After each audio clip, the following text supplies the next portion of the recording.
there guys, gals, non-binary pals, GM Potter here, and today we are going over Congo by Michael Crichton, the astounding bestseller.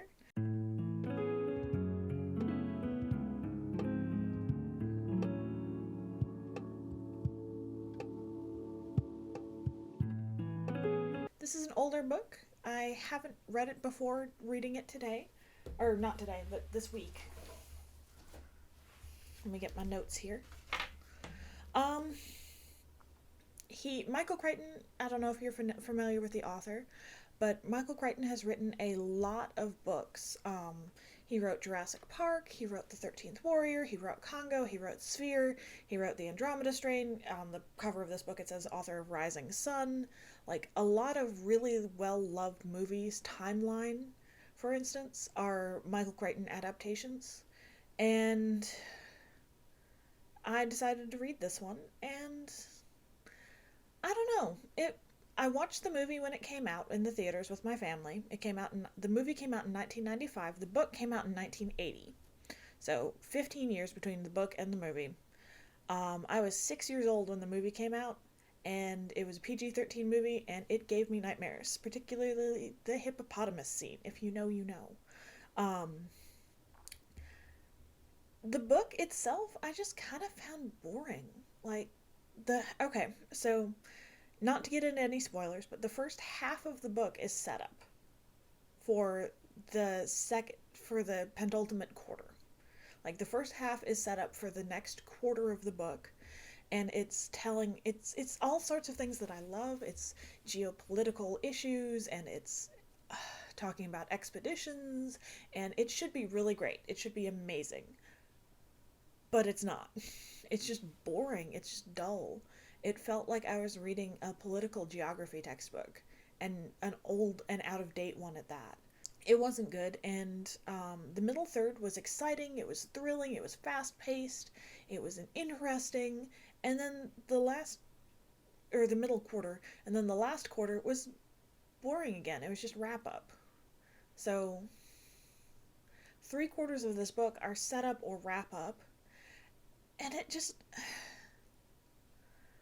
I don't think this book holds up the way a lot of people expect it to. Like, I mentioned to someone that I was reading Congo, and they had read it when it came out in the 80s, and they're like, oh yeah, that book was amazing, I loved it. I'm like, oh, well, have you reread it recently? Oh, no. I tried to reread it once and I couldn't. How good can it be if it doesn't stand rereading? Like, I know not all books do. Like, mysteries. You've got to wait a long time to reread a mystery, because once you read it, you know the ending, and once you know the ending, the jig is up. But it just felt like unnecessary. The book details a 13-day expedition into the Congo to find out what happened to the last expedition that went out to go find a diamond mine, a mythical, old civilization that mined diamonds in the city of Zinj. And it's just, okay, cool.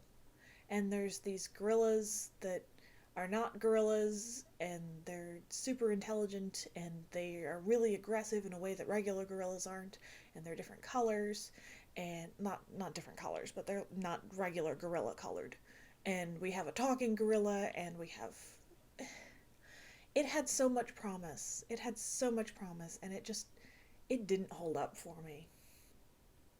So, should you read this? Probably not. It's one of those books that's going to be lost to the sands of time, and this is one that I will be unhauling. So, did you read Congo? Did you like the movie?